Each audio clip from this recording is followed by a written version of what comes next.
Hello everybody, and welcome to the SpiffyNeedleGeeks going on a relaxing vacation to PokePark 2. Wonders Beyond?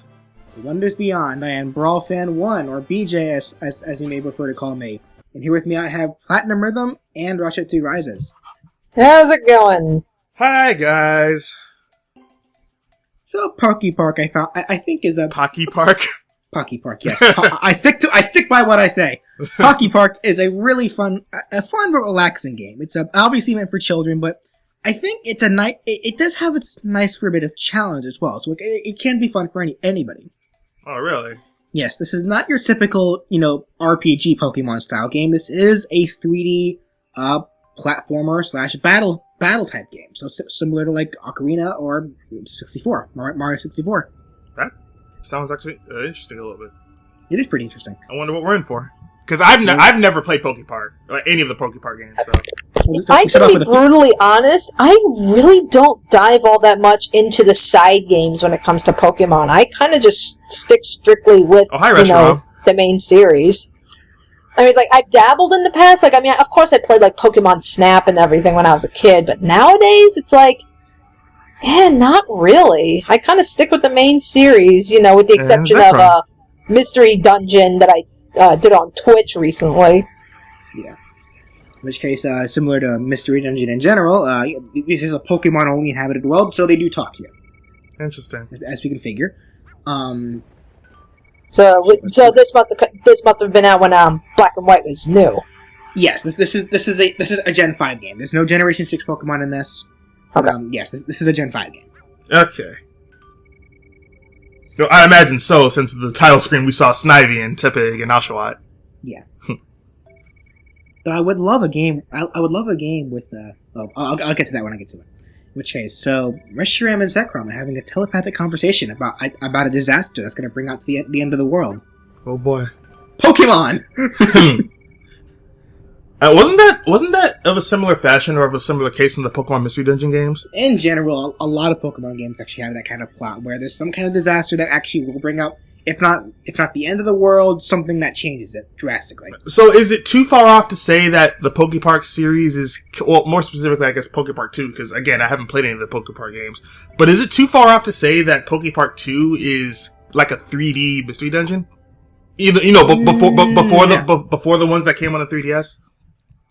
I wouldn't like to say that they are in the same world, but the gameplay is drastically different. Okay. In which case, here is our protagonist. Pikachu! Fucking course. Who would have thought? Because God forbid we get something different. Oh, hi, Piplup. Yes, something that was actually, for those who... I only watched a little bit of the Diamond and Pearl anime, but something that was actually established in the anime is that, Pikachu and Piplup are best friends. And that was something that was kind of dragged into the games as well. Oh, really? okay. So whenever there's a Pikachu and a Piplup, they're seen together as normally best of friends.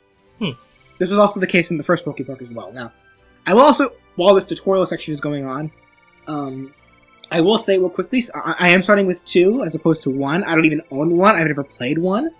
I have seen a Let's Play of 1. It's incredibly more generic and boring compared to this one. Oh, really? And I'll get into details as to that later on. Okay. So let's follow Piplup.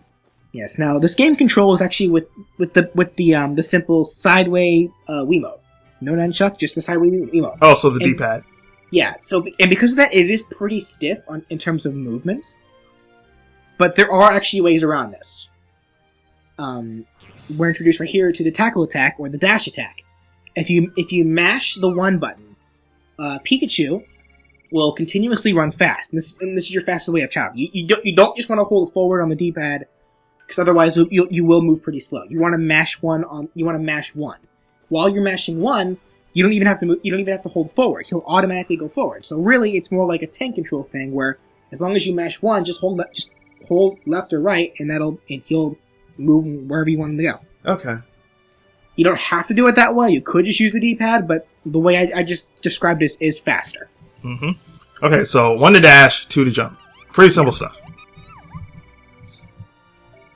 And now we're introduced to one of the first of one of the many types of games you can play with other Pokemon. This is Chase, which is a simple game of tag. You chase after the Pokemon and tackle them to win. 1 minute to catch Piplup.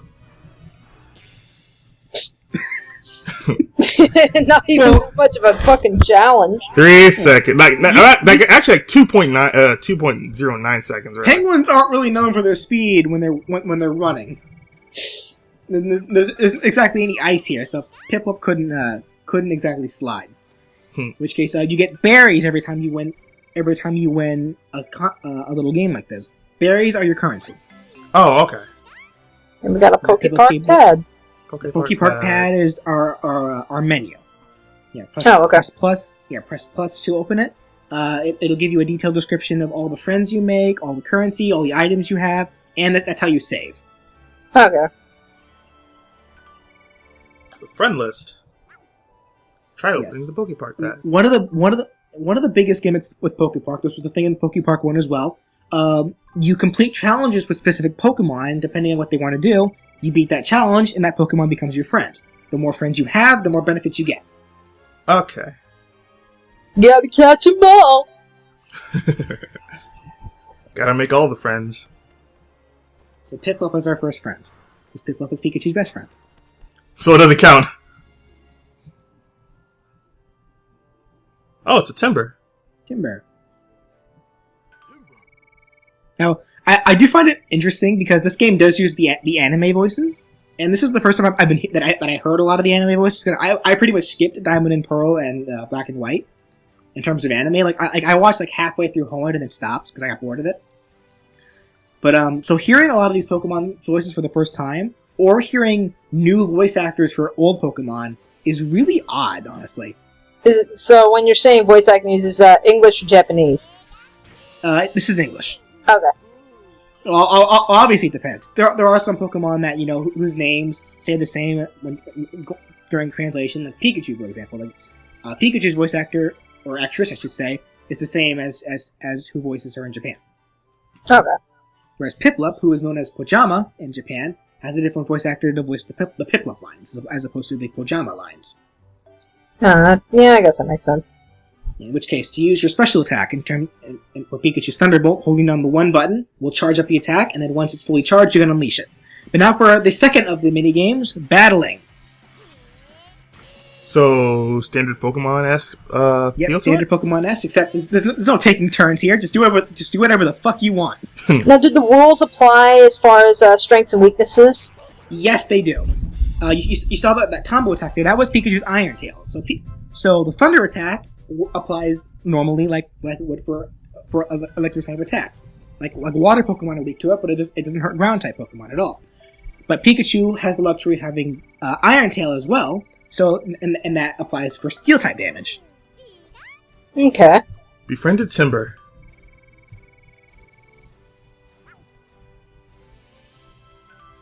Timber likes the beach. Sea Song? Okay. Yep. So Piplup actually invited Pikachu to the PokePark to have a fun little relaxing time. And their first stop is the beach. Then everything changed when the Fire Nation attacked. And I'm going to keep these loading screens in because I just find that because they actually do change. Like there are tons of different loading screens and they're so adorable to watch. Yeah, actually, that loading screen, wasn't that like a reminiscent thing of the Pokemon Yellow? Kind of, yeah. In which case, now we get a quick foreshadow, or visual shadow, I should say, of all the worlds we're going to see later on. Okay. As well as a lot of the Pokemon we get to meet. That Rhyperior, though. And Victini. In the train station. Honchkrow, Voltorb, Mawile, one of my favorite steel types. Good lord. And Golett. Meadow. Ducklet, Zora, Whimsicott, Bisharp, Snivy. Oh, Ponyware. Yay, there's my Lilligant! There's my beast! You have a town. Look at that. Look at that. Yeah, look at that Krookodile being a creeper. Aldino. And I'm not just saying that. That Krookodile is actually being a creeper. It's the Oshawott swimming by really fast. So adorable. I actually find it interesting that the Dwebble was there, because Dwebble isn't in... You actually can't find Dwebble in this area. Dwebbble's in a different area. Really? So I find it interesting that they put him there. There's Pikachu and Piplup.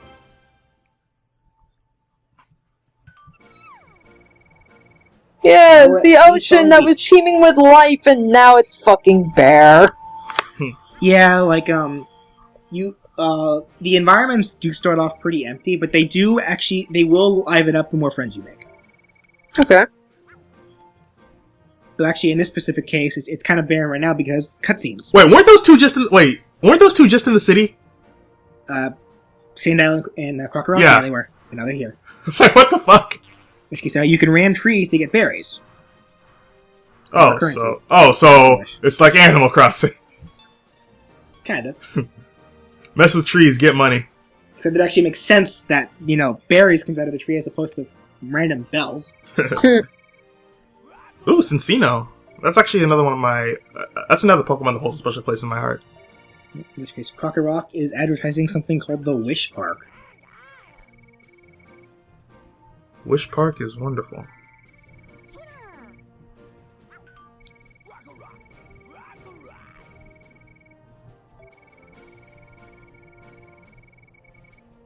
Cake? All you can eat cake. Of course, there's a munch. Because that's a selling point right there. That's a selling point for me, damn it. What? All you can eat free cake? Fuck yeah. That's like, what kind of cake?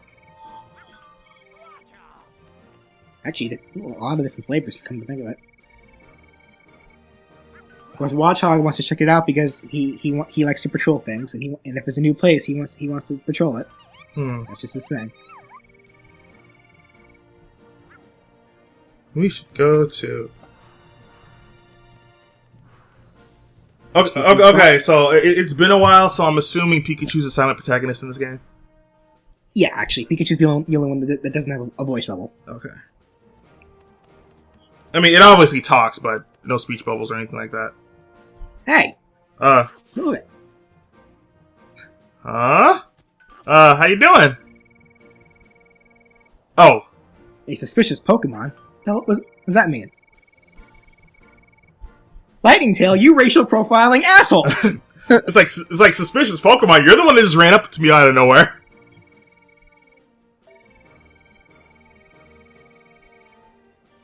Piplup's been here before, so everyone already knows who he is. Okay. It's like, there you go. I know we just met, but how about giving me 10... What?! It actually doesn't matter what you answer. Like, either you could say yes and Piplup will scold you like he did there. You could say no and Piplup will be like, yeah, you don't just give people berries for no reason. They're your berries. And then Oshawott will say the same thing regardless, so... There was actually a reason why he asked for them, but... Yeah, but right now, that was fucking pointless. Huh. Yeah, it was just kind of a random but-thou-must moment. Yeah, that's like one of the things, like, even in, like, RPGs that kind of gets on my nerves, where it's like, they give you these, like, choices... But it ultimately doesn't matter what you pick or anything, because you just get the same thing. Then it's like, why the fuck are you giving me the option? If you're not going to play around with it, don't put it there. Okay, so here we have Crocorock and Sandile again, and we are by a random poster of an Audino on it. Or that's not really a poster; it's more of a GIF, I should say. Oh yeah, it's like a one of those automated posters. Yep. In which case, that will do it for part. That'll do it for part 1 of SNG playing PokePark 2. Next time we meet, we shall visit the mysterious Wish Park. Next time we meet, shit will happen. Till next time, guys. This is actually looking pretty interesting so far. I'm liking it. We'll see you all then.